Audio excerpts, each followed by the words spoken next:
I know. I'm back on it again. Mr. George Carlin, on the more things you say, the more things stay the same. Let's go. Dive into this with me. Thank you. All right.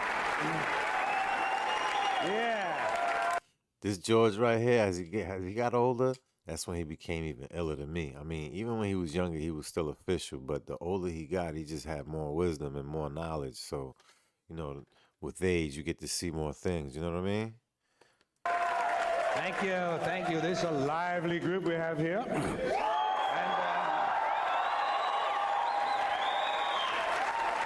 And a good-sized audience too. And I want to mention that this is probably I really haven't seen this many people in one place since they took the group photographs of all the criminals and lawbreakers in the Ronald Reagan administration. Yeah. Yeah. Oh. We all know the Reagan era.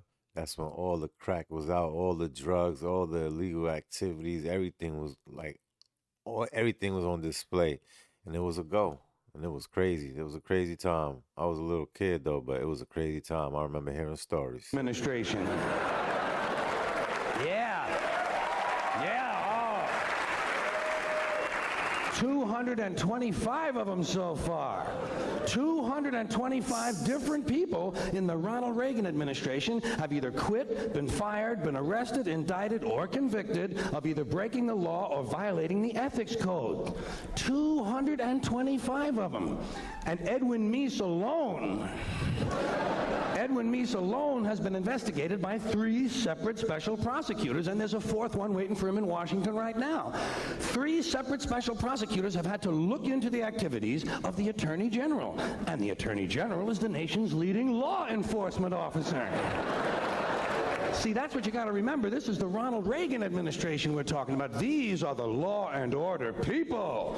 These are the people who are against street crime. They want to put street criminals in jail to make life safer for the business criminals. They're against street crime. It's true. Yeah. For those who don't know, I'm telling you, I know we don't like crime, but crime makes the world go around. If there wasn't no criminal activities, I'm not talking about killings, I'm talking about, things that where you could, how can I say, possess money from. Well, maybe, yeah, some killings, but the majority, like scamming, skimming and things like that, lying, cheating. Yeah, it's real. It's super real. Let's bring this back.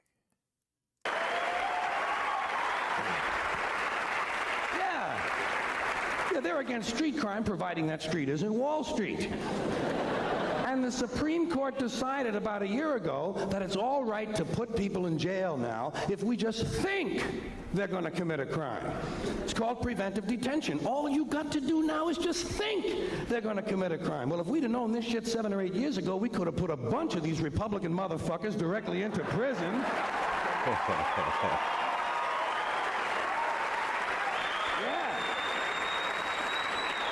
Put them in the joint where they belong, and we could have saved the money of putting these country club pin-headed assholes on trial.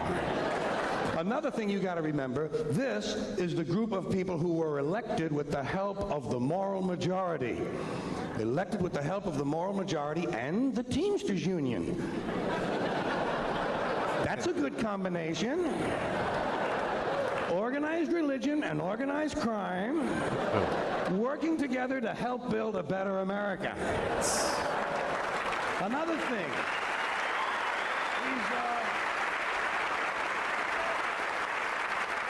keep in mind, these Reagan people are the ones that were going to get government off our backs. Remember that? That was the rhetoric of the 1980 campaign. We'll get government off your backs and out of your lives. Yeah, but they still want to tell you what magazines you can read, and they still want to tell you what rock lyrics you can listen to, and they still want to force your kids to pray in school, and they still want to tell you what you can say on the radio.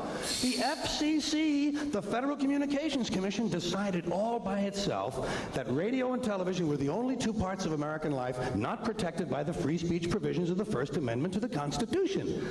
I'd like to repeat that because it sounds vaguely important. The FCC, an appointed body, not elected, answerable only to the president, decided on its own that radio and television were the only two parts of American life not protected by the First Amendment to the Constitution. And why did they decide that? Because they got a letter from a minister in Mississippi. A Reverend Donald Wildman in Mississippi heard something on the radio that he didn't like. Well, Reverend, did anyone ever tell you there are two knobs on the radio?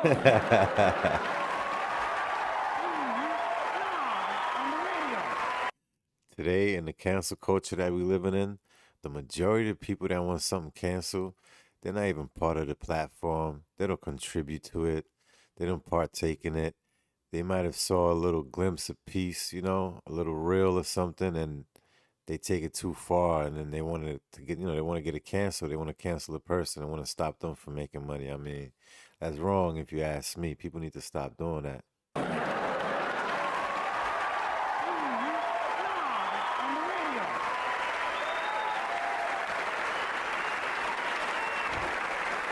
Of course, I'm sure the Reverend isn't that comfortable with anything that has two knobs on it. But hey, Reverend, there are two knobs on the radio. One of them turns the radio off, and the other one changes the station. Imagine that, Reverend. You can actually change the station.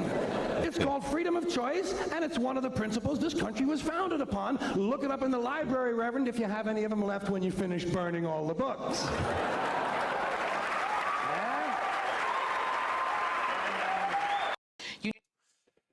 Yeah. Man, listen, this guy right here, like I'm telling you, you don't know whether to laugh or to whip out a book and a pen and start taking notes, because it's like you learning true history sometimes, or at least, you know, the rug is pulled over the head. On to that note, make sure you subscribe and please like and share this video, because remember, I'm trying to grow. Later.